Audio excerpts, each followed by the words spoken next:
August 1942. The air is being torn to shreds. The howl of falling metal is drowned out by the deafening roar of explosions. Shock waves hammer the log roofing of the HQ dugout. The pressure wave shatters the last of the window panes.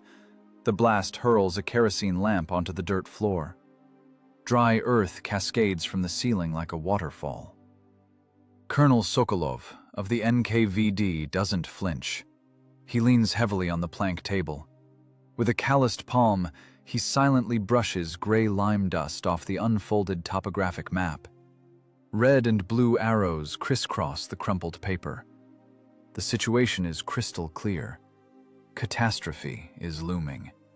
Frontline intel was confirmed by this morning's reconnaissance flights. 3 German panzer divisions are finishing a covert concentration of forces south of Stalingrad. The enemy has stockpiled fuel. They've moved up field repair bases. Logistics are in place for a sustained advance. They're prepping a massive breakthrough. The clock is ticking down to the offensive in hours. The acrid stench of cordite and burnt wiring fills the cramped space. Another heavy shell plows up the berm a dozen yards from the entrance. The backup lamp flickers. Dim light carves the commanders' faces out of the thick gloom. No one flinches. Basic reflexes were blunted by chronic fatigue long ago. All that's left is the cold mechanics of war. Sokolov gauges the available reserves. There are none. A head-on strike against the prepared armored group would be a guaranteed meat grinder. Sending Soviet tank companies into the open steppe under the sights of camouflaged German 88s would result in the loss of every vehicle in minutes. The infantry would end up as nameless mounds in the scorched grass. The front would collapse. The defense would be breached to a depth of dozens of miles. Sokolov raises a heavy gaze. Senior Lieutenant Volkov stands across the table. The officer stares at the HQ map without blinking. He knows how to calculate the tactical odds. There's no chance of holding the line in a head-on collision. The offensive starts within the next 48 hours. The colonel's voice is as dry as a snapping branch. 3 full-strength divisions will crush our left flank. A meeting engagement is out of the question. Volkov clips his words, stating the obvious. We'll be incinerated on the approach. The steppe terrain works against us. We won't be able to get within effective firing range. Correct. General Staff has approved a different plan. Sokolov shoves aside a thick folder of intel reports. Beneath it lies a detailed schematic of German rear area communications. The paper is riddled with markings. Sabotage. A blade in the back. Thunder rolls outside again. The earth shudders painfully under heavy boots. The colonel doesn't raise his voice. He hammers out every word through the roar of the cannonade. We need a raid. A lightning strike through the enemy rear. The objective? Physical destruction of the central fuel and ammo dumps. Without shells and gas, their tanks become useless iron boxes. The offensive will stall at the jump-off point. Volkov eyes the distance on the grid. The target is dozens of miles away through enemy territory. The front line is a solid wall of fire. Passing through unnoticed is technically impossible. Fighting through means losing the element of surprise, slowing down, and inevitably burning up halfway there under crossfire from anti-tank batteries. The risk of total failure is 100%. They'll pick us apart from the flanks the moment we try to cross no man's land, Volkov states flatly. The volume of fire won't allow a column through. You'll go disguised as a German recovery unit. Sokolov cuts him off. Forged papers, radio codes, and the cover story are already prepared. You are forbidden from breaking cover until you're within strike range. The death sentence has been read. There is no appeal. Volkov gives a sharp nod. Order accepted. In the cramped, dirt-choked dugout, There's no room for long speeches about duty.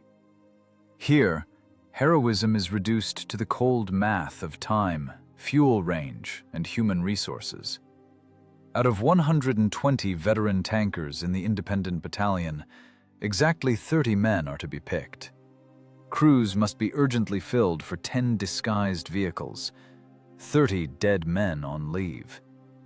There's only one selection criterion: nerves of steel and a proven ability to act automatically under critical stress. A single driver's mistake would zero out the whole group before they even hit the start line. Volkov sits at a nearby table. He personally vets the thick personnel files. The sorting is emotionless. The senior lieutenant ruthlessly discards those who are too hot-headed in close quarters or prone to reckless risks. He tosses out those who pause to think about commands. He needs human automatons, mechanics who can wring every last drop of performance out of diesel engines, gunners ready to hit targets on pure instinct, men capable of cold-bloodedly executing the mission while staring down a barrel at point-blank range without betraying their tension by a single twitch. Volkov calls the first candidate for an interview. Senior Sergeant Gromov clambers down into the dusty dugout. A driver. His face is gray with ingrained soot. Fresh oil stains gleam on his tanker coveralls. Another nearby blast shakes the timber supports. A piece of smoldering log falls from the sagging ceiling. Gromov doesn't even blink. He looks the commander straight in the eye. "No enemy hardware?" Volkov asks curtly. "I've driven captured prime movers. I know the sound of their engines at different RPMs. I know the quirks of their transmissions," Gromov replies. His voice is flat, hollow, devoid of inflection. "The task is to drive a T-34 so that from the outside it looks like a heavy German transport. No sudden revving. Hide our telltale diesel smoke completely." "I'll do it. I'll retune the fuel system." "Lean out the mixture. We'll lose acceleration, but there won't be any black smoke." "You're the driver for my lead tank. Dismissed." Gromov turns silently and vanishes into the smoke beyond the door. Volkov puts a firm pencil check next to his name on the list. No pep talks, no grand words, just the dry recording of necessary professional skills. Shells continue to methodically plow up the battalion HQ's sector. The heavy wooden door is finally ripped off its hinges by another hit on the berm. The suffocating stench of burning, acrid smoke and scorching dust roars inside. The commanders ignore the chaos. The work continues. Time is running out. "The personnel lists are ready, Comrade Colonel," Volkov says, straining to stand up and handing over a scribbled sheet. Sokolov takes the document. His tired eyes scan the names of the selected soldiers. Exactly 30 names. 30 human lives, consciously and irrevocably cast onto the scales against the striking power of 3 advancing Wehrmacht panzer divisions. The choice is made. "You are personally appointed commander of the sabotage group, Senior Lieutenant." "Yes, sir." "Is the objective clear?" "Infiltrate deep into the rear. Locate supply bases. Burn the dumps." "Completion of the objective is more important than the lives of the crews. More important than preserving secret hardware. Your return is not a priority for this operation." Volkov slowly zips his map case shut. He knows this brutal, unwritten rule well. Every war demands its tribute. The price for breaking the massive German offensive has already been set. No room for bargaining. "Request permission to carry out the order." "Proceed." Time is shrinking relentlessly. The countdown is in hours. The field repair base is drowning in thick, impassable mud. Cold autumn rain floods the open maintenance pads. Boots sink ankle deep. Mud squelches under the mechanic's feet. Air raid sirens wail incessantly. The sound pierces eardrums. Tension presses down on shoulders like an invisible weight. Battalion command makes a hard, logical decision. Heavy tanks stay in the rear. Thick cast armor won't save them in a deep raid behind enemy lines. German anti-tank batteries would punch right through the sluggish machines. The sabotage group's survival depends entirely on speed. Maneuver warfare dictates its own harsh rules. Senior Lieutenant Volkov takes 10 T-34 tanks. It's the optimal balance of firepower and high mobility. The narrow tracks of German tanks bog down hopelessly in the autumn mire. The wide tracks of the Soviet machines ruthlessly cut through the muck, pulling 30 tons of metal forward. The grueling engineering work begins. The crews turn the war machines into clumsy wooden boxes. The logic of the camouflage is simple and deadly. The silhouette must be changed beyond recognition to deceive enemy observers at march distance. Wooden beams are laid directly over the armor's weld seams. The thud of heavy axes and the whine of hand saws blend with the monotonous hum of working diesel generators. The soldiers build fake superstructures on the fenders. The cast turret is hidden under a crude rectangular plywood box. A thick tarp is thrown over the top. The T-34's specific predatory contour vanishes completely. In its place is the angular shadow of a heavy German half-track. This primitive illusion will only work in twilight or thick fog. At close range, the ruse will be exposed in a split second. Every soldier understands this risk. A mistake in the camouflage geometry means immediate execution at point-blank range. The wood soaks under the freezing rain. The structure rapidly gains weight. Stiff ropes slip in hands rubbed raw and bloody. The men work in silence. They are saving their strength. The engine compartment of the lead vehicle is open. Driver Gromov lies prone on the cold, ribbed armor. His arms are elbow-deep in acrid black grease. The V2 diesel engine has a massive reserve of torque, but it immediately gives itself away with thick black exhaust every time the engine is revved. German gasoline engines run differently. A black pillar of smoke over a forest road would immediately draw heavy artillery fire. The problem requires a radical field solution. Gromov takes a heavy wrench. He opens the fuel injection pump housing. The mechanic manually leans out the mixture, artificially throttling the fuel flow to the cylinders. The engine coughs in protest. The heavy cylinder block shudders. Gromov tightens the lock nuts with force. Startup. The starter wails under the strain. The motor catches. The exhaust becomes almost transparent.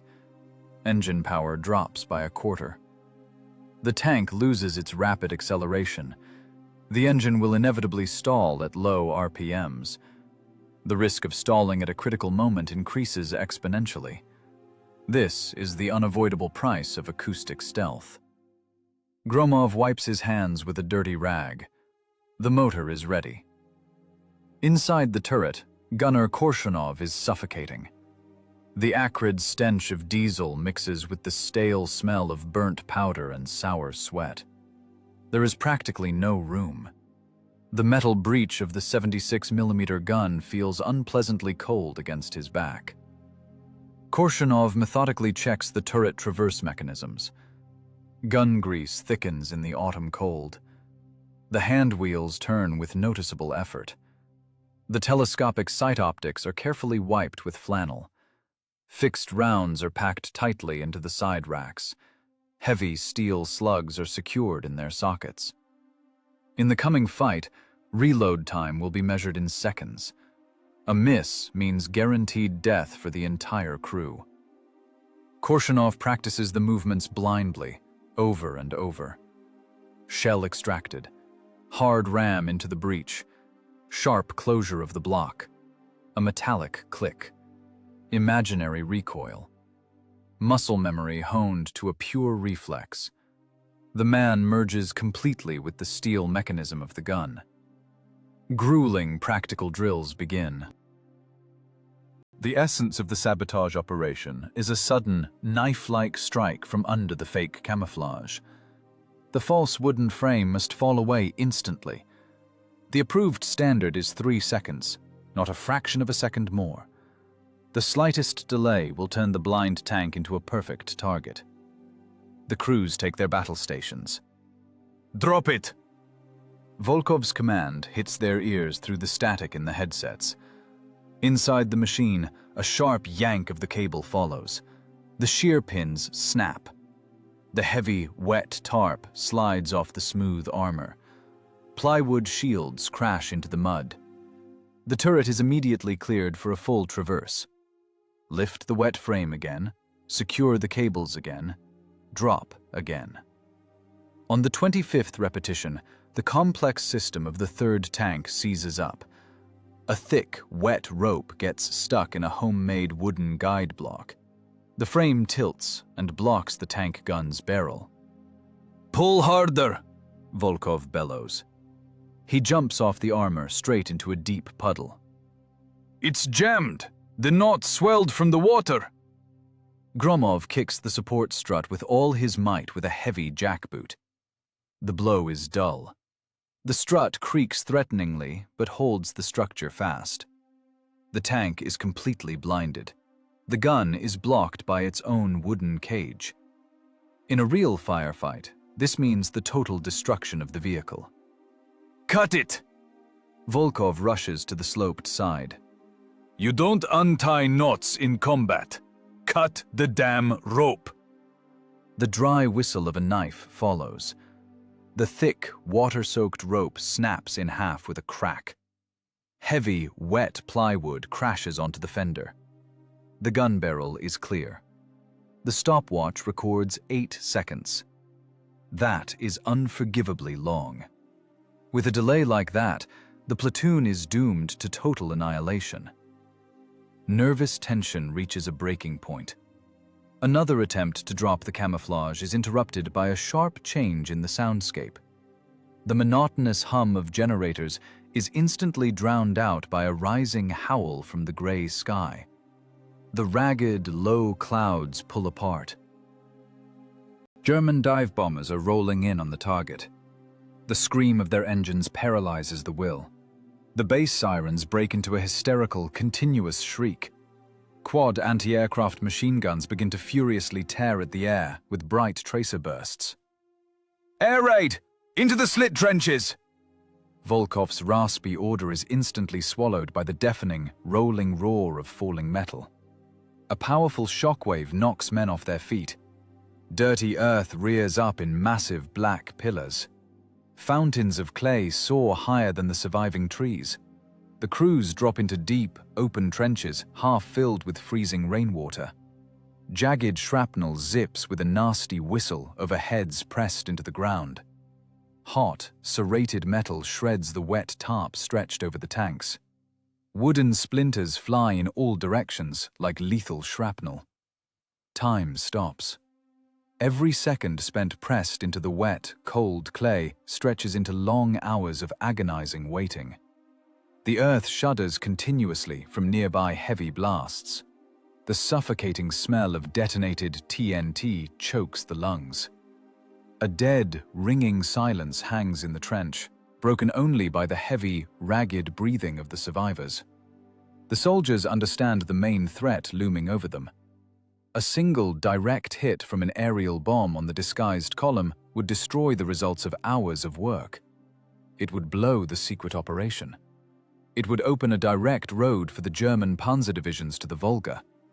The complex engineering plan hangs by a thin thread under the merciless barrage of high-explosive bombs. The night of October 22nd, 1942. Thick autumn gloom devours the shapes of objects. 10 heavy shadows crawl silently out of the tree line.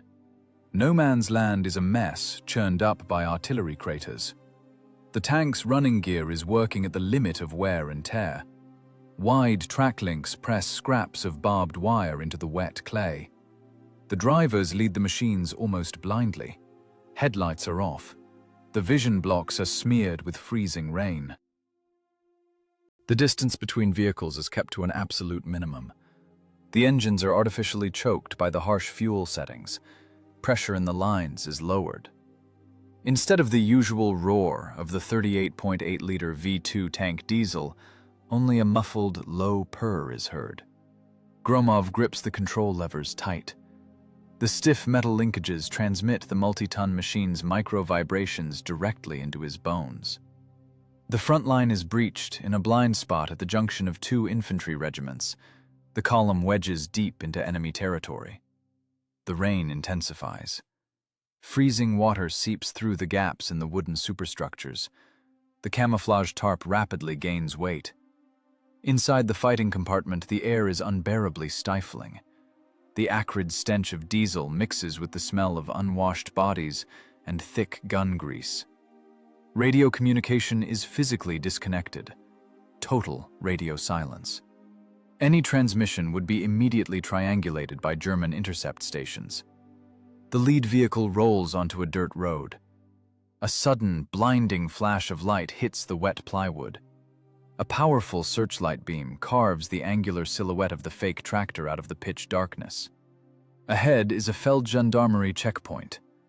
The road is blocked by a heavy striped barrier. On the sides, two heavy machine guns are dug into deep pits. The barrels point straight at the first tank's frontal armor plate. Gromov slams the master clutch pedal. 30 tons of metal grind to a halt.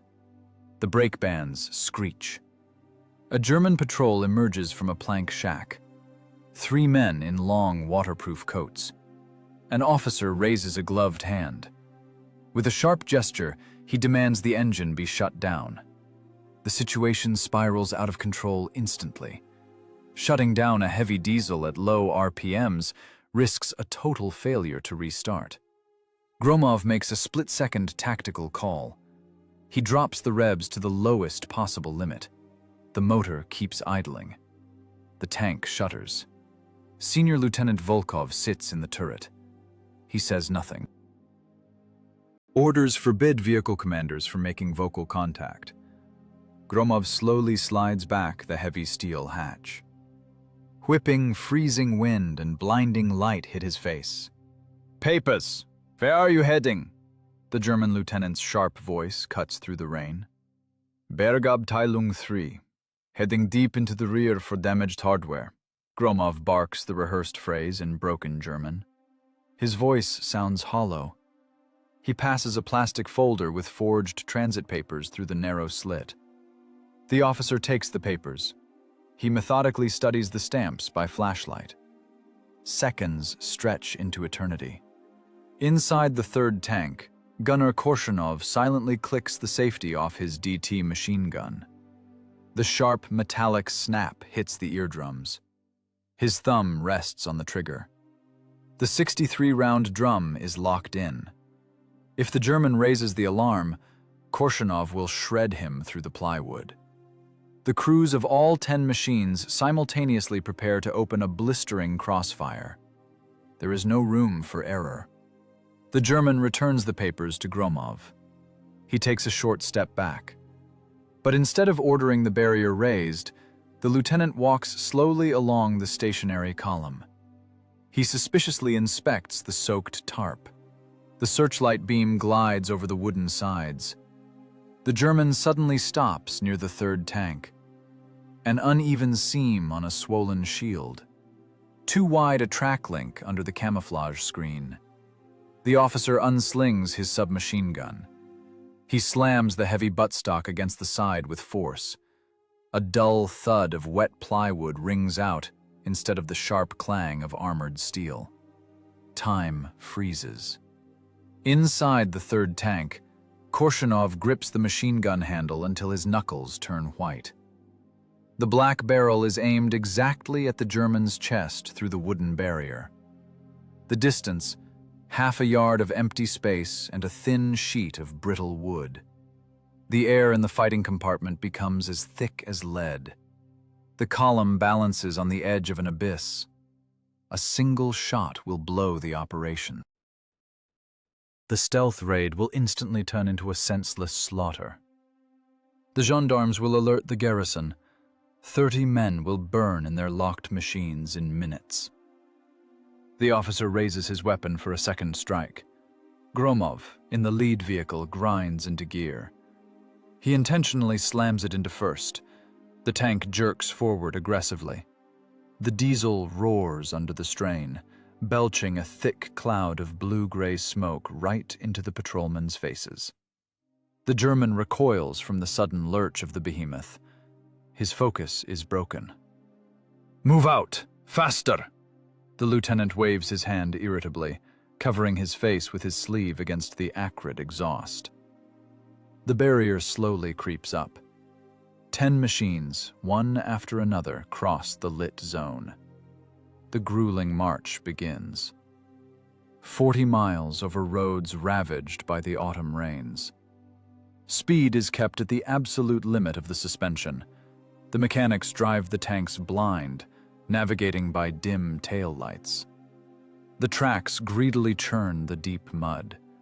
The engines burn through the last of their service life. 3 hours before dawn, the column reaches the designated sector. The objective? Major divisional ammunition depots. The machines climb heavily up a gentle hill. The height tactically dominates the area. Gromov kills the overheated engine. A thick silence hits their ears. Below lies a massive German logistics camp. Neat rows of ammunition stacks, dozens of heavy trucks. 10 T-34s form a rigid battle line on the very crest of the ridge. The gun barrels are hidden by the structures. Shells are already in the breaches. Inside the cramped fighting compartments, the temperature drops. The metal sucks out the last of the heat. Tension reaches a physical limit. The soldiers have become living extensions of the controls. Their human essence is erased. Only the mechanics remain. The trap has finally snapped shut. The morning of October 24th, 1942. A thick autumn fog blankets the wide basin. The damp cold bites to the bone. The distance from the crest of the steep hill to the target is exactly 800 meters. Below lies a giant field supply hub for the enemy's elite panzer divisions. SS Oberscharführer Zimmermann conducts the routine morning formation of the guard company. Harsh, guttural commands cut through the damp air. German soldiers sleepily dress their ranks. The metallic bolts of heavy infantry carbines clatter. Dozens of massive trucks warm up their gasoline engines. Blue-gray exhaust fumes crawl low over the wet grass. Giant stacks of heavy-caliber shells are neatly covered with waterproof tarps. Nearby stand endless rows of steel drums. They are filled with scarce, high-octane fuel. The base lives by a strictly calibrated rear area schedule. No one expects a sudden strike from the east. This perimeter is considered deep and absolutely safe territory. The war is somewhere far ahead. 10 clumsy wooden boxes stand motionless in defilade. The fake recovery tractors are frozen on the firing line. Inside the cramped steel hulls, time has stopped its run. The crews hold their breath. The gunners' fingers rest firmly on the steel triggers. The drivers press the master clutch pedals with all their strength. Eyes are glued to the second hands of the commander's chronometers. The air in the fighting compartment sears the lungs with icy cold. Sour condensation settles in heavy drops on the armor. A bead of freezing sweat crawls slowly down Senior Lieutenant Volkov's dirty face. The officer stares fixedly through the narrow vision slit. The wind begins to slowly tear at the thick shroud of fog. Grey, wet tatters reluctantly drift apart. The outlines of the enemy dumps take on a deadly, high-contrast sharpness. The range is perfect. The trap is set. Range 800, reference point 2, armor piercing, center of the stacks. Volkov's voice in the headset is bone dry. There isn't a drop of emotion in it, only the cold mechanics of killing. Drop the screens! A sharp, synchronized jerk of the locking cables ripples through all 10 machines. Mounting brackets snap away from their metal loops. Heavy, wet plywood collapses onto the muddy ground with a sickening, resonant crunch. Grimy canvas covers slide heavily down the sloped armor plates. Exactly 3 seconds. The T-34s instantly shed their false skin, their angular silhouettes exposing predatory cast steel. Turrets traverse in unison. Long gun barrels lower hungrily, zeroing in on the target. The metallic clang of breech blocks cutting through the silence. Below, Oberscharführer Zimmermann cuts his sentence short mid-word. He jerks his head toward the sound of crashing wood. The last wisps of mist vanish. 10 Soviet war machines are lined up on the high crest of the hill, their guns aimed directly at the center of the camp. "Panzers! Russian panzers!" The German commander's frantic scream breaks into a pathetic shriek. Iron discipline evaporates in a fraction of a second. The perfect formation shatters. German soldiers scramble in a panic toward shallow trenches, knocking each other down. Heavy rifles are tossed into the mud. This isn't an organized tactical withdrawal. This is animalistic, primal, and uncontrollable terror in the face of encroaching doom. Officers try to bark out orders, but their voices are drowned out by the rising roar of tank diesels. 800 meters for a tank gun is point-blank range. "Fire!" Volkov drops the single word into the comms. 10 76mm guns strike simultaneously. The synchronized volley shatters eardrums. The 30-ton machines lurch violently on their road wheels from the monstrous energy of the recoil. The barrels spit long plumes of roaring yellow flame. Heavy steel slugs tear through the distance in a second. "Hey, load!" Gunner Korshinov screams, his face contorted with extreme tension. Inside the cramped turret, a frantic race begins. The loader's job turns into a non-stop conveyor belt of death. Fingers are rubbed raw and bloody. Hands in canvas gauntlets grab a heavy fixed round. A sharp pivot of the torso. A hard slam of the brass base into the open breech. The massive wedge of the breech block slams upward with a metallic clang, shearing past fingers and missing a horrific injury by mere millimeters. "Ready! On the way!" The gun recoils violently. The extractor spits out the smoking, spent casing, which clatters onto the steel floor. The canvas gauntlets smoke from contact with the red-hot metal. Acrid propellant fumes instantly fill the turret, stinging eyes and searing away the oxygen. The loader is already pulling the next shell from the side rack. 3 rounds a minute. 5 rounds. 6. The tempo rises steadily. The gun barrel glows. The weak turret fan can't handle the thick smoke. The crew is suffocating, men coughing up blood. But the conveyor doesn't stop. They continue to mechanically hammer tons of explosives into the German camp. The first volley lands precisely in the center of the stockpiles. The detonation of thousands of artillery shells tears through the very fabric of space. The earth splits open like a monstrous, fiery abscess. Twisted chunks of steel rails, flaming beams, and fragments of torn human bodies skyrocket into the air. Wehrmacht machine gun crews don't even have time to deploy their bulky tripods.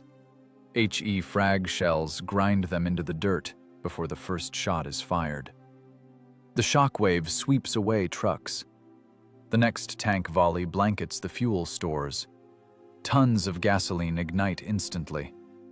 A giant firestorm rises dozens of meters into the gray sky. Burning, sticky liquid spreads rapidly through the trenches, burning screaming men alive. The supply base turns into a blazing epicenter of hell. Ammunition begins to cook off in an endless, chaotic cannonade. Red-hot steel shrapnel methodically shreds everything living across several acres. 2 minutes and 40 seconds. That is exactly how long this execution lasts. 160 seconds of concentrated, methodical annihilation. The massive strategic depot ceases to exist. A giant, pulsing fire mushroom devours the last remnants of oxygen in the valley. A massive shockwave from the secondary detonation of thousands of heavy shells slams into the high hill. The air turns solid, striking with a backhand blow.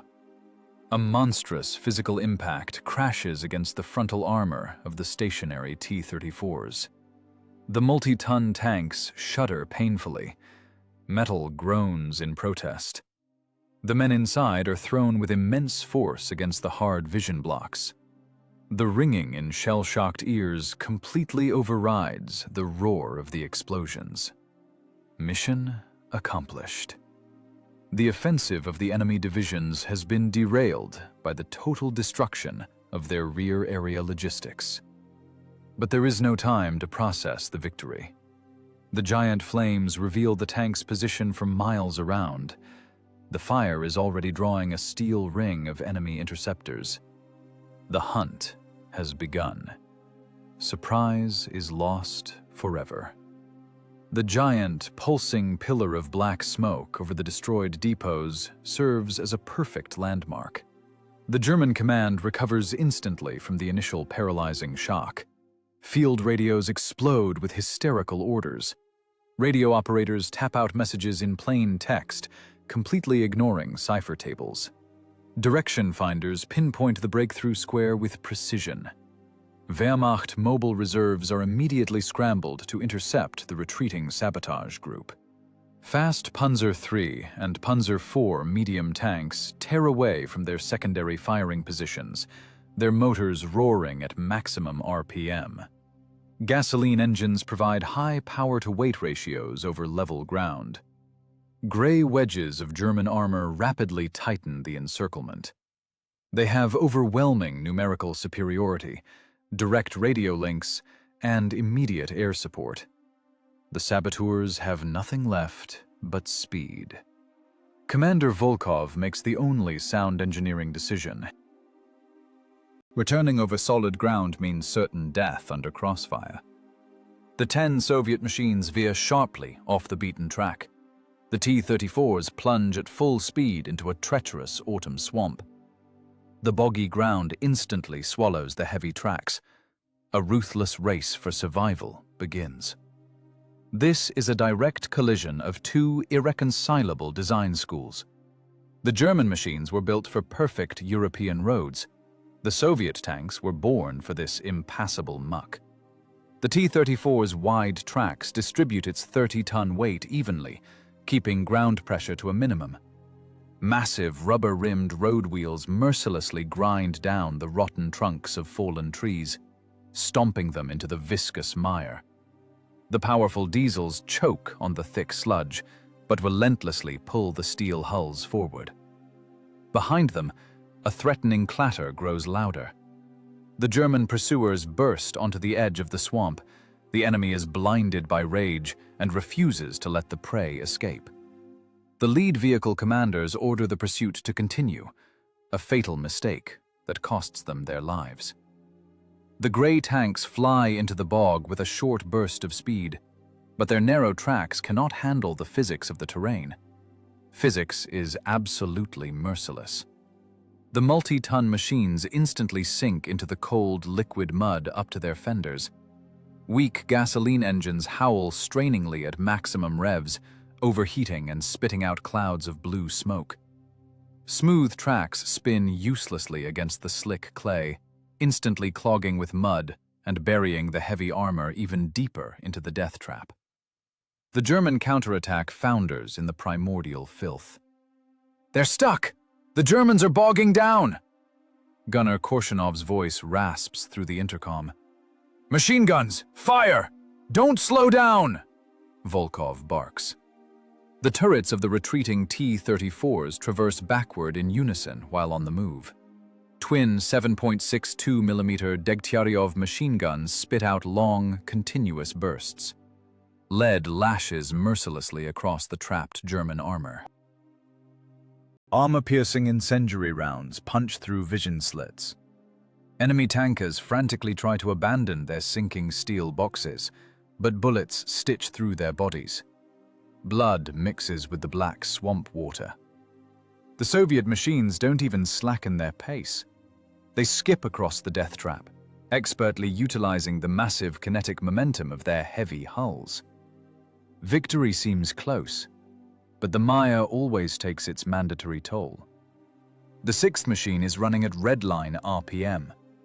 The driver can see nothing through a vision block completely caked in mud.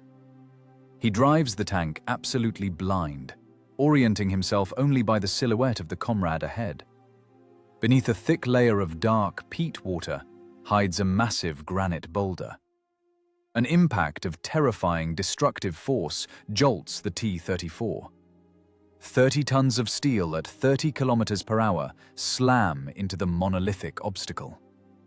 An ear-splitting screech of tearing metal rings out. The idler wheel deforms. Tension vanishes instantly. The left track snaps in two places with a dry, frightening crack. Heavy steel links fan out in all directions, splintering the surrounding trees. The tank jerks 90 degrees, grinding to a dead halt in the middle of the bog. The engine sputters and dies. "6 is down!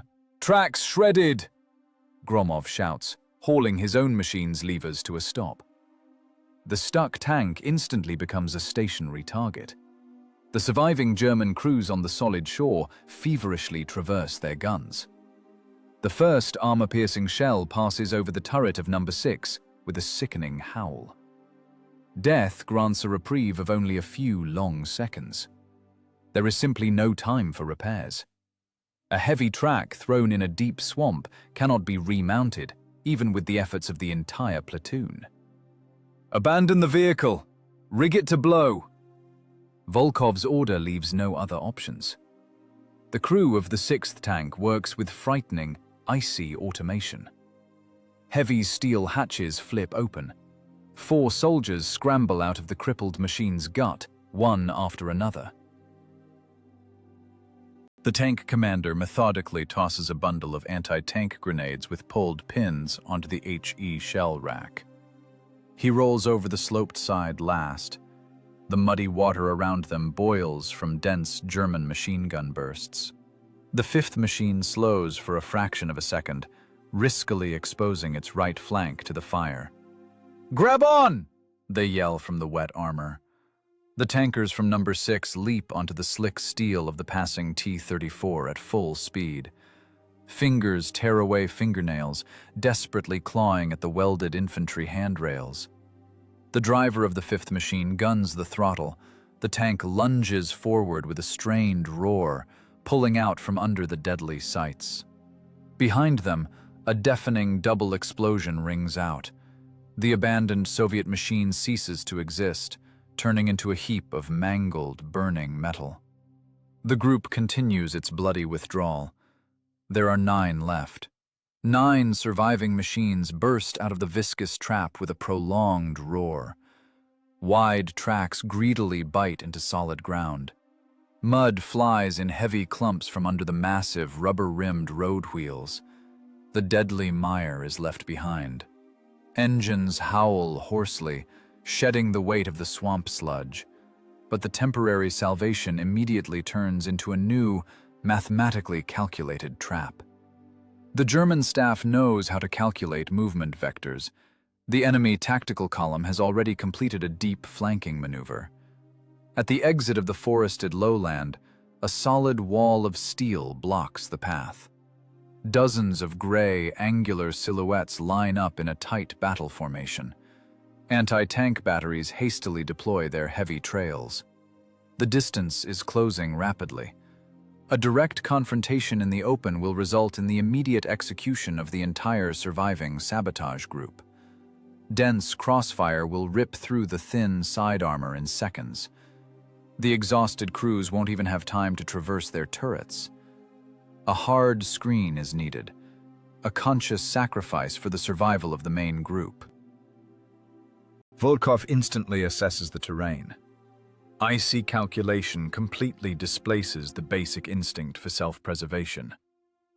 The commander's decision is made in a heartbeat. The senior lieutenant firmly presses the PTT switch on his intercom. 1, 2, and 3. All stop. Turn to face. Cover the retreat. The rest, full speed ahead. Get to the forest. Push them for all they're worth. The order is not up for debate. This is the pure, ruthless arithmetic of war. 3 combat machines voluntarily trade their lives for the lives of the remaining 6 crews. Driver Gromov hauls back on the left main clutch lever with immense force. 30 tons of cast steel pivot on the spot with a deafening screech. Wide tracks plow deep into the dry autumn earth. The 2 neighboring tanks repeat the complex maneuver in perfect sync. 3 predatory silhouettes deadbolt the narrow throat of the lowland exit. They form an impenetrable iron shield. The other 6 T-34s roar past them, disappearing under the saving canopy of the thick coniferous forest. The rear guard of the damned takes its final stand. The terrain offers a single, microscopic chance to hold out for longer than a minute.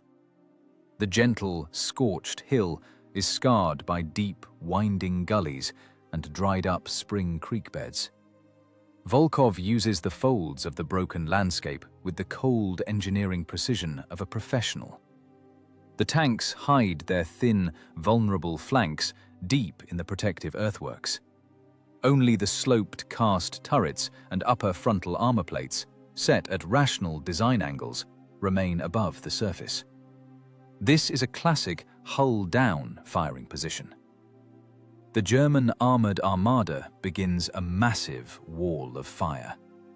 The enemy outweighs them 10-1.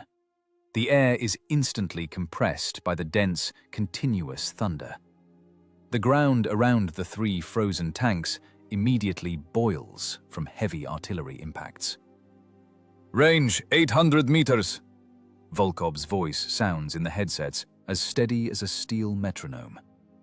No panic, no fear. Only dry, mathematical target designation. Korshunov, reference point, charred oak, lead tank, fire. Gunner Korshunov merges with the cold optics of the telescopic sight. The narrow crosshairs of the scale settle exactly under the turret of the leading German Panzer III.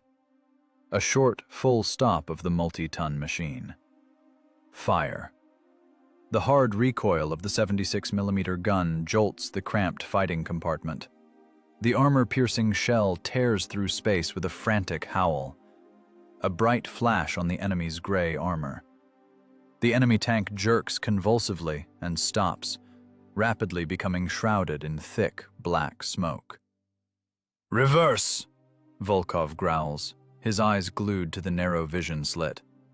Gromov slams the lever and instantly kicks it into reverse. The heavy Soviet machine lunges back down the steep slope with a strained howl, hiding completely behind the earthen crest. In that same second, a return swarm of German steel slugs whistles over the turret. The enemy is grouping their shots tightly. The tank changes its firing position, crawling along the bottom of the deep gully several dozen meters to the left. Another sharp lunge forward, a short stop at the very crest. Another precise shot. Another deep, saving retreat into the hollow. The Germans begin to find their range. 50mm shells from the enemy tank guns find their marks. An impact of terrifying force jolts the hull. A spray of blindingly bright sparks showers through the vision slits. An armor-piercing slug ricochets off the T-34's sloped 45mm armor with a deafening, maddening clang. Physics saves human lives. The sharp angle of the frontal plate forces the enemy's white-hot metal to slide helplessly across the steel surface, leaving only deep, jagged gouges. The ringing is incredible. Severe concussion pressure hammers against eardrums. A thin, hot trickle of blood runs from Gromov's nose. He pays it absolutely no attention. His hands are locked onto the stiff control levers. The motor roars continuously, choking under extreme mechanical loads. The tankers are squeezing the absolute maximum out of their machine's structural nobility. Constant maneuvering saves them from direct penetrations. Any stop means immediate death. "Anti-tank battery on the right! HE, load!" Volkov commands harshly through the clatter of metal. Korshunov is working in a state of intense combat trance. The loader mechanically, with frightening speed, slams heavy fixed rounds into the glowing breech. Spent brass casings clatter onto the metal floor, burning legs. There is no air to breathe. The turret fan can't keep up. It only cycles the acrid, suffocating propellant gas. Fire. The German gun crew instantly vanishes in a grimy cloud of a high-explosive blast, along with their shattered gun. But new gray machines immediately roll out of the forest to take their place. The enemy is ruthlessly crushing them with steel mass. To the left, the third cover tank erupts in bright flames. An enemy shell found the vulnerable vertical plane of the side during a short maneuver. Roaring flames instantly engulf the engine compartment. The crew doesn't even try to abandon the burning, doomed machine. One last armor-piercing shell flies out of the flaming tank, clean-shearing the right track off a heavy German assault gun. Then follows a dull, powerful internal explosion of detonating ammunition. The heavy turret of the third tank is blown crookedly off its ring and crashes into the bloody mud. There are only two of them left. Volkov doesn't look at the blazing funeral pyre where his subordinates just vanished. Emotions no longer exist. There is only precious time that must be won at any cost for the retreating breakthrough group. Every extra second of this hellish carousel directly increases the main force's chances of a successful withdrawal. Armor piercing, center, fire, reverse, left 10 meters, forward. The deadly mechanical algorithm repeats again and again. The pendulum of destruction swings over the cratered field. The two surviving machines circle incessantly in a dance of death, snapping back with precise shots from behind the folds of the terrain. The iron bill is paid in human blood.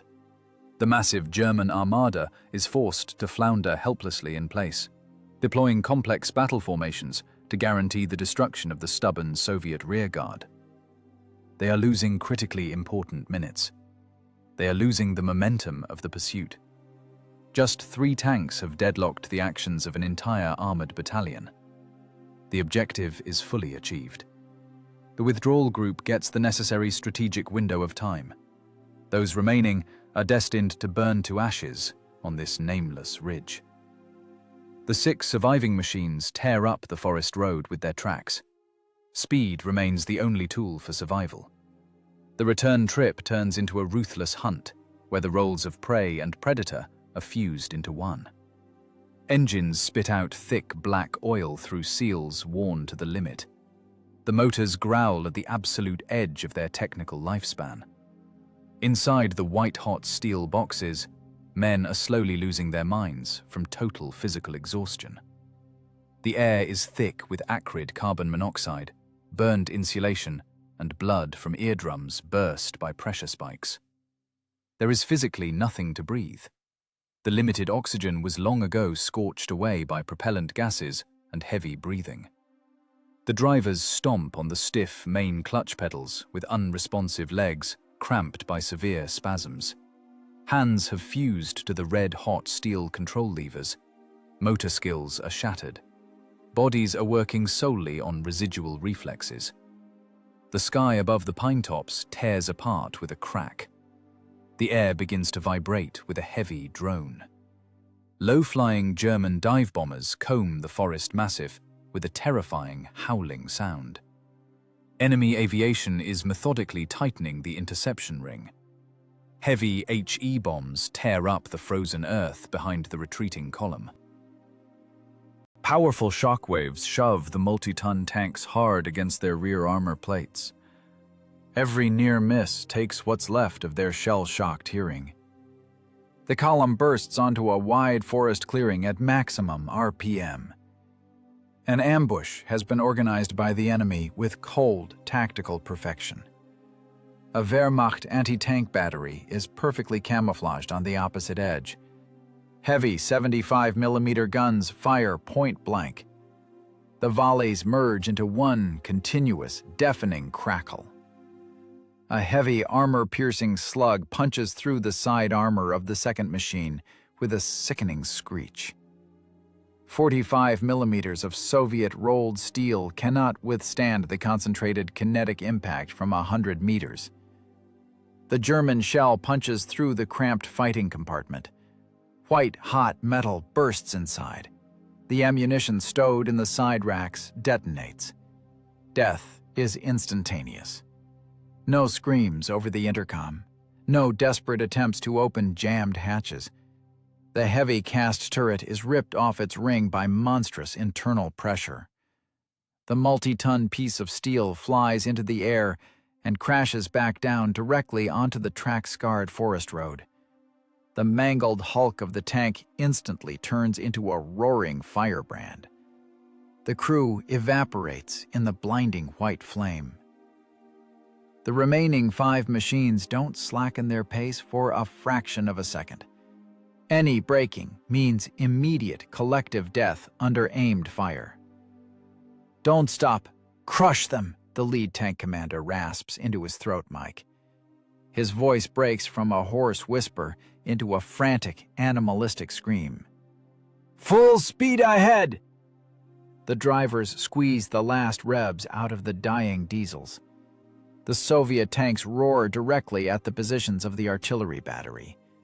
The German crews feverishly jerk their wedge breech blocks, trying to reload the red-hot guns for a second volley. They are catastrophically late. Wide tracks crush the long trails of the guns deep into the frozen earth with a wet crunch. The 30-ton hulks mercilessly grind metal, wood, and human bone. The gun crews are smeared into the mud. A bloody mess is wound onto the teeth of the Soviet machine's drive sprockets. The hunt immediately shifts into a phase of absolute, non-stop slaughter. The clearing leads the thinning column directly onto a crossroads of dirt roads. Right on course, a random German motorized column is stretching across their path. Heavy trucks filled with infantry, canvas-covered supply vehicles. There is nowhere to turn. There is no time to traverse the turret, aim, and fire. The distance is closing too fast. "Ram them, straight through," the commander whispers. His dry, cracked lips are bleeding. The lead tank slams into the right side of a heavy German truck at full march speed. An impact of colossal force crumples the cab into a flat steel pancake. Metal tears with a piercing shriek. The mangled bodies of enemy soldiers fly out of the truck bed, directly under the tracks of the following machines. The tank doesn't even notice the obstacle. It passes through the transport column, snapping axles and crushing frames. Twin machine guns continuously spit long lead bursts in all directions, turning the canvas-topped trucks into bloody sieves. Shards of glass and twisted radiator fragments scrape against the sloped glacis plate with a metallic screech. The tracks slip treacherously over crushed machinery and mangled corpses. For a split second, the machines lose traction, skidding through a slurry of blood, but the drivers wrench them back onto course with hard, practiced jerks of the steering levers. The breakthrough is costing them dearly. The engine of the third tank in line suddenly emits a dull metallic thud. A burst from a heavy machine gun stitches across the rear louvers, piercing the oil cooler. Scalding fluid sprays directly onto the red-hot cylinder block. A thick cloud of white steam erupts from the engine grates. The motor begins to choke, its torque bleeding away. System pressure plummets to 0. "Keep going. Please, just keep going," The driver gasps hysterically, his knuckles white as he grips the steel levers. Tears and sweat streak down his grime-caked face. The crippled tank lurches convulsively but continues to crawl forward, leaving a greasy trail of oil in its wake. Behind them, the steel ring of pursuers is tightening. The air hums with a dense swarm of tracers and jagged shrapnel. Every 100 meters gained comes at the cost of agonizing physical strain. Inside the shuddering hulls, the men have withered into living shadows. Their eyes are sunken deep into their sockets. Their hearts skip beats painfully. The bloody breakthrough through the wall of suppressive fire is draining the last drops of their life force. The instinct for self-preservation has been incinerated in the hellish furnace of the cramped engine compartment. All that remains is a raw, mechanical objective. Move forward, crush everything under the treads, fire point blank, and never, under any circumstances, stop. The death race slams into the dead end of the front line. The scorched earth of the contact zone meets the exhausted column. Behind them, the roar of heavy enemy engines grows louder. German forward scouts are already closing to visual range. Ahead lies the perfect trap. Soviet territory, Salvation, is separated from the 3 battered machines by a wide, dense minefield. The ground is sown thick with lethal anti-tank charges, laid out with mathematical precision. Hidden beneath a thin layer of liquid autumn mud, the steel pressure plates wait for the slightest weight. Death is camouflaged in every square meter of slick clay. The German armor has lagged behind for now, but enemy mortar batteries have already deployed their heavy base plates on the neighboring heights. The air immediately fills with the characteristic dry whistle of incoming rounds. Fragmentation bursts begin to methodically plow the no-man's land. Bright flashes tear through the gray morning gloom. The kill box is sealed. Men are sprawled across the mangled armor of the 3 surviving tanks. Inside the cramped fighting compartments, soldiers sit on top of one another, choking on acrid cordite fumes. Of the 30 men who set out on this suicide mission, 27 remain. They abandoned their burning machines in forests and impassable bogs. They leaped onto the slick metal of their retreating comrades under a hail of machine gun fire. Now, their broken fates depend entirely on the precise motor skills of a single man's fingers. 3 crippled tanks carry the unbearable weight of these saved souls. Wounded soldiers grip the grab handles with white-knuckled intensity, pressing themselves into the cold steel, trying to merge with the perforated metal. Inside the lead tank, there is a ringing, unnaturally dense silence. Paradoxically, the roar of the external explosions vanishes, cut off by absolute peak concentration. Gromov, the driver, has fused with the heavy control levers. He has ceased to be a living man. He has become the central nervous hub of a worn-out steel mechanism. His heart beats in slow, heavy thumps. His pulse hammers in his temples like a brass bell. Thick blood pounds in his ears. Ice-cold sweat pours down his face in a steady stream, the salt stinging his inflamed eyelids. Gromov cannot afford to blink. He cannot take his eyes off the narrow vision slit for even a fraction of a second. The armored glass of the triplex was shattered by bullets long ago. Sharp shards are embedded deep in his leather crash helmet's face mask. Through the narrow aperture, the driver maniacally reads the scarred terrain. He searches for barely perceptible mounds. He looks for sunken patches of soil. He scans for the slightest visual sign of explosives buried in the earth. "First gear. Keep the revs low," Volkov rasps into the intercom. The commander's voice is a dry whisper. "Moving," Gromov exhales. 2 short words. What follows is pure action. The tank slowly creeps onto the mined sector. The wide tracks crush the damp, withered grass with extreme caution. Gromov works the steering clutches with surgical precision. He pulls the right lever back smoothly, a millimeter-perfect adjustment. The multi-ton machine shifts gently to the right, carefully skirting a suspicious puddle. His left foot eases off the heavy main clutch pedal with agonizing slowness. A sudden jerk is out of the question. An accidental slip of the heavy track would inevitably shift the unstable soil, triggering a pressure fuse. The engine is running on the verge of a stall. The worn-out diesel gasps under the strain. Gromov catches the critical moment with animal instinct, adding fuel with a microscopic, imperceptible movement of his foot. The motor regains its rhythm. Outside, hell breaks loose. German mortar crews catch the narrow corridor in a classic artillery bracket. 81mm rounds tear the damp earth to shreds. Heavy, jagged shrapnel lashes the cast armor, biting into the bodies of the soldiers clinging to the hull with a sickening, wet thud. The wounded grit their teeth until they crack. No one dares to scream. No one asks for help. A single convulsive movement from the unbearable pain, and a man would slide right under the heavy steel road wheels, or upset the fragile balance of the machine navigating the minefield. Gromov clearly hears the terrifying, dull thuds of white-hot metal striking the hull. He feels the tank shudder painfully from the near misses. A shockwave slams into the right side of the machine with immense force. The driver's arms turn to stone. He compensates for the impact with a minute adjustment of the steel linkages. The right track passes exactly 5 centimeters from a concealed anti-tank mine. Death brushes against the steel grousers.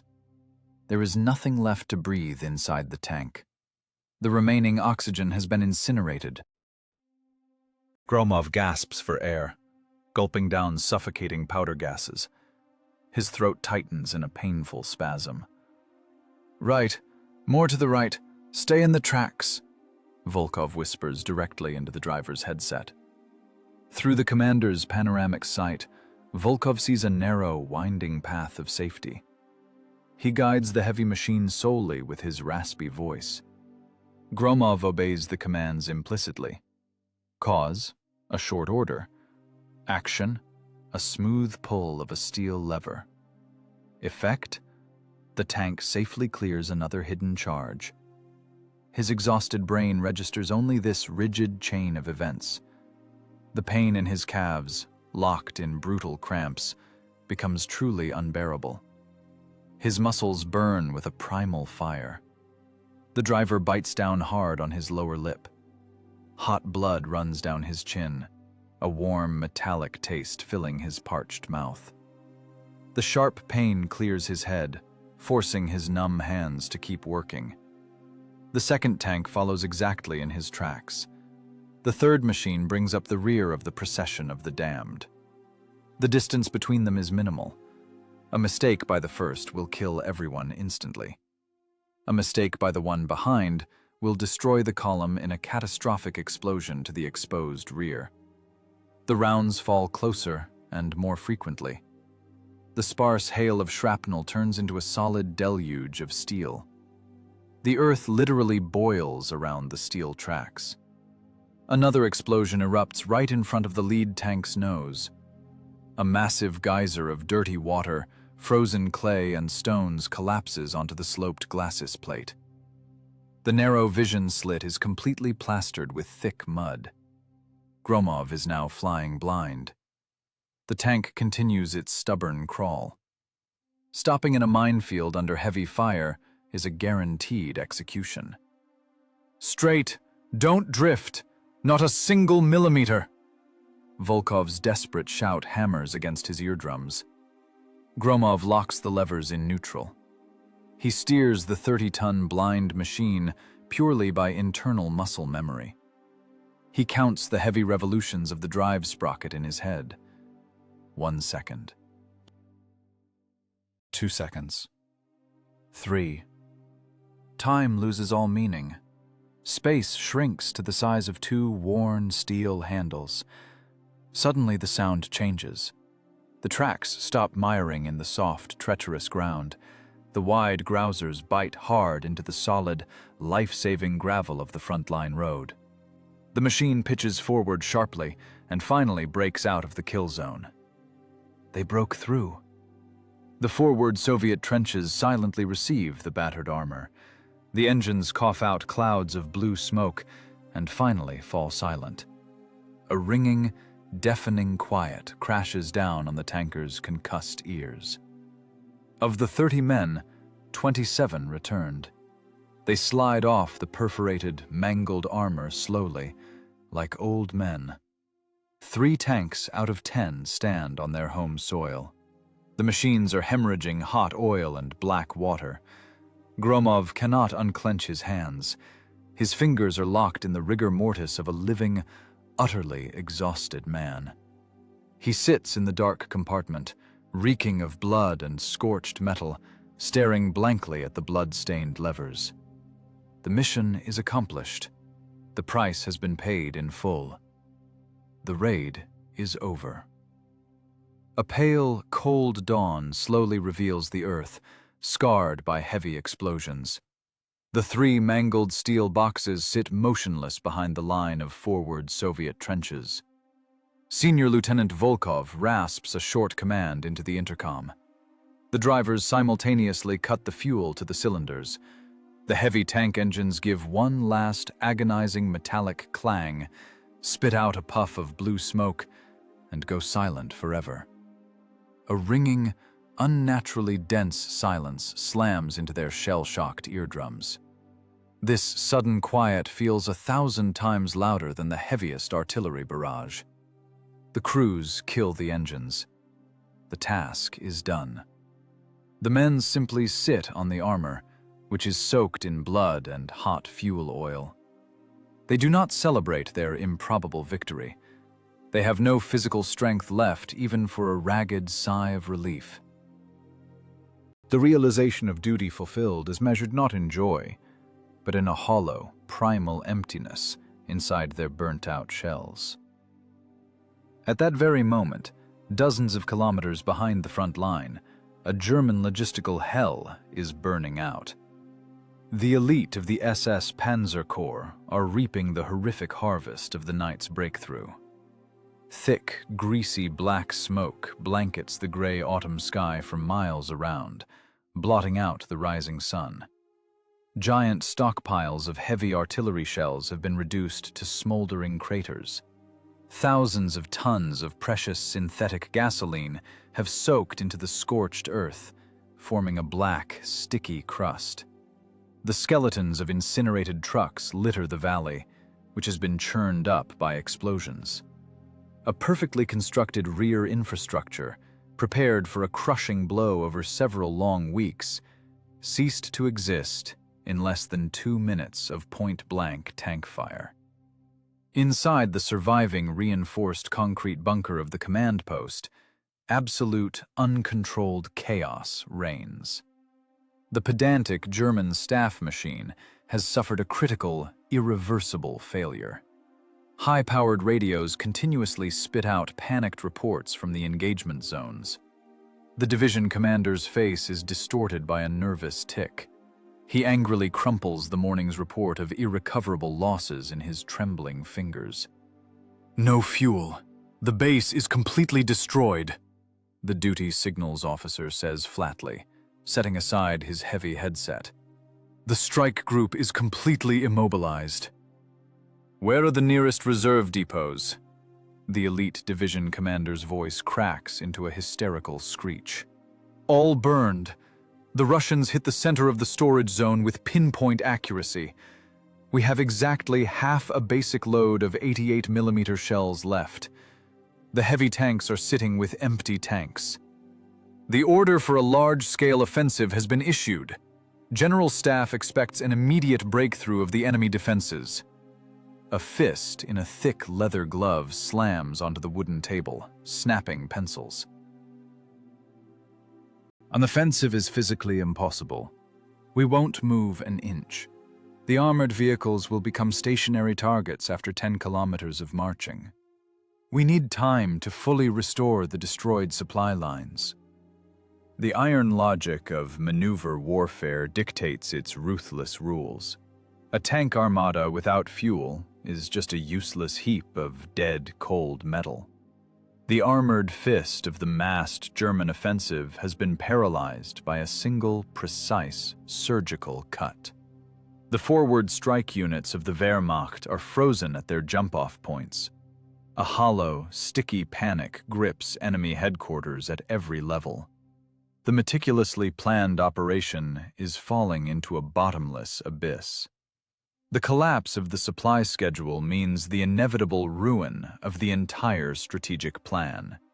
The German transport machine is forced to urgently restructure complex logistical routes. Heavy fuel trains are diverted from other, less critical sectors of the front. This massive bureaucratic and railway undertaking requires an enormous amount of time.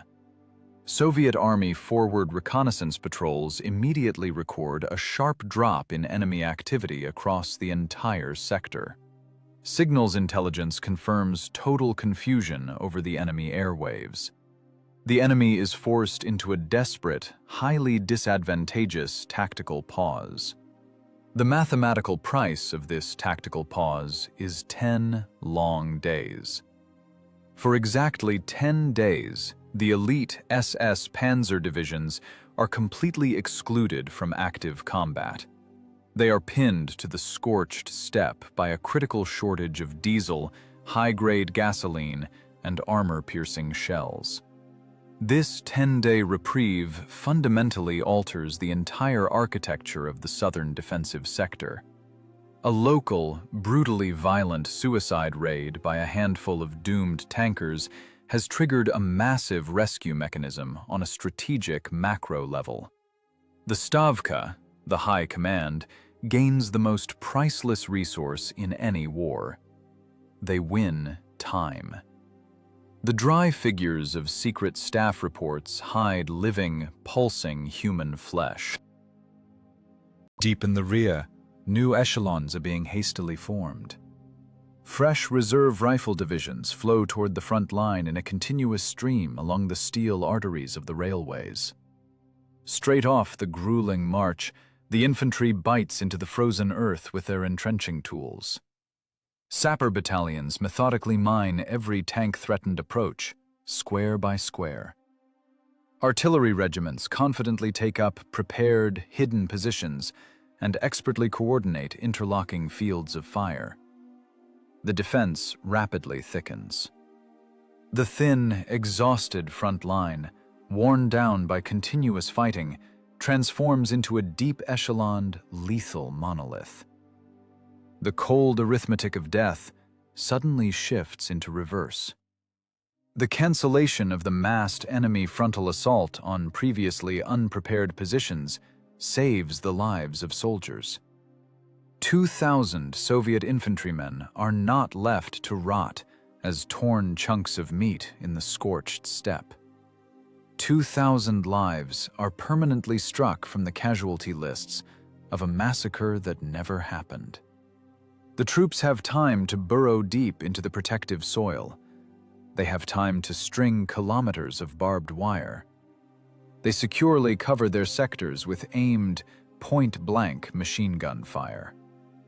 When the German armor finally receives its fuel and attempts to push forward, it will run into an absolutely insurmountable wall of lead and hardened steel. The enemy will drown in their own blood against new, perfectly prepared, impregnable lines. Such is the true, undeniable strategic price of a single, clearly executed order. 30 men voluntarily stepped into the fiery meat grinder. 27 returned with their lives shattered forever. But on the scales of cold historical judgment, their spilled blood, their incinerated comrades, and their extreme physical exhaustion outweighed the combat power of an entire enemy panzer army. Heroism here is devoid of any lofty words. It is simply a phenomenally well-executed, grueling job. The only real result of this dirty work is 2,000 beating human hearts. The endless meat grinder of war continues to turn its ruthless gears. Late October 1942. The front line has finally stabilized. Fresh reserves have taken up deep echeloned defensive positions. The enemy offensive has been guaranteed a failure. Deep in the Soviet rear, the narrow dugout of the Special Department is securely hidden under 3 layers of thick pine logs. Inside, the air is heavy and stale, thick with the smell of cheap tobacco, damp earth, sour sweat, and the lingering scent of burnt gun grease. Senior Lieutenant Volkov stands silently before a crude plank table. His faded tanker's tunic is soaked through with dried blood and ingrained black grease. The commander's face is covered in a thick gray crust of acrid soot and road dust. His eyes are sunken deep into dark sockets, staring fixedly through the log wall, focusing on nothing. The officer is physically and psychologically drained to the absolute limit. Colonel Sokolov of the NKVD sits opposite him. A kerosene lamp burns dimly on the wooden table, its faint yellow light pulling a stack of blank official forms out of the dense gloom. Sokolov methodically kneads a cigarette with his long fingers. Volkov reports the results of the completed operation in a monotonous drone. His voice is flat and hollow, devoid of any human inflection. He recites the dry, ruthless statistics of the combat mission. The command's order has been fulfilled. The central supply bases of the enemy panzer divisions have been completely destroyed. Enemy armor was incinerated at its jump-off points. Their own irrecoverable losses consist of 3 combat vehicles and 3 full tank crews. 9 men burned alive while providing tactical cover for the main sabotage group's withdrawal. Sokolov nods silently. He picks up a fountain pen. The sharp steel nib scratches loudly and rhythmically against the rough paper of the report. The unprecedented sabotage operation is immediately classified as top secret. The technical camouflage of heavy Soviet tanks as German recovery vehicles is deemed too effective a tactical ruse to be revealed. Disclosing any details of the raid is strictly forbidden. The German command must not know the true cause of the sudden paralysis of their offensive forces. The Soviet soldiers on the front lines must not know the extreme physical price of this life-saving tactical pause. Sokolov silently slides a standard printed sheet toward Volkov. A non-disclosure agreement for state secrets. The text of the official document is brutal and concise. Any mention of the covert crossing of the front line is punishable by immediate court-martial. Any open discussion of the details of the night battle is equated to high treason and punishable by execution before a firing squad. Volkov takes the wooden pen. His frost-bitten fingers, worn down to deep, bloody blisters, tremble slightly from residual nervous tension. He scrawls his signature under the life sentence of his own memory.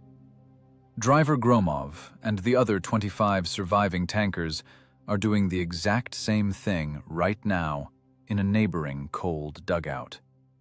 The military state machine takes their unparalleled feat for itself forever. Bureaucracy snaps a heavy steel lock onto the spilled human blood. Sokolov slowly opens a massive iron safe buried deep in the earthen wall. He pulls out several small cardboard boxes. The Order of the Red Banner, the highest military decoration for exceptional personal courage and professionalism. The award ceremony takes place in the absolute ringing silence of the smoke-filled staff dugout. There is no ceremonial formation of the tank battalion's personnel, no regimental bands gleaming in the sun, no grand speeches before the unfurled colors. The state security colonel simply slides the gray cardboard boxes across the rough planks of the table. Volkov takes the medals for his surviving men with a mechanical, practiced motion. The cold ruby enamel of the government orders cannot warm the dead, icy void that has permanently formed inside their burnt-out souls. The secret tactical triumph instantly turns into absolute historical oblivion. The surviving tankers return to their regular line units. They are bound to maintain a grave-like silence for the rest of their days. They wear high government orders for a battle that officially never happened. The chronicle of the war ruthlessly strikes their bloody rout from the operational frontline reports. No one will ever write about the driver of the 6th tank, who voluntarily blew himself up with a cluster of anti-tank grenades in an impassable forest bog. No one will remember the gunner of the 3rd machine, who, bleeding out, maintained continuous suppressive fire from a blazing turret. No one will know of the 3 rearguard crews who coolly stood their ground against the crushing blow of an armored armada. The survivors are left alone with their shattered psyches. Every night they will burn again in cramped, white-hot fighting compartments. They will choke endlessly on acrid powder gases.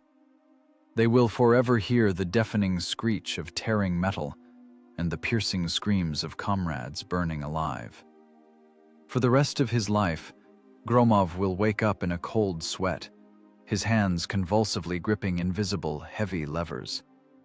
Until his last breath, Volkov will see the pain-contorted faces of those 9 boys he left behind to die in the darkness. Their personal hell will remain in their dreams forever. These 27 men saved a strategic front. They gave life to 2,000 soldiers, but they lost their own lives beyond recovery. In the smoke-filled dugout, Sokolov neatly gathers the handwritten reports into a thick cardboard folder. He pedantically aligns the edges of the dry papers.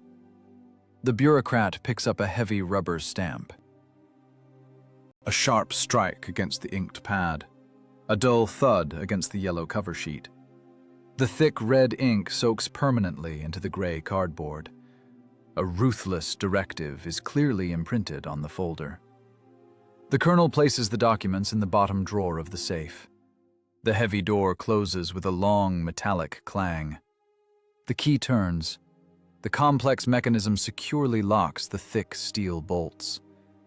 The daring raid vanishes forever. The dusty folder marked "Permanent Storage" is locked away in a silent archive.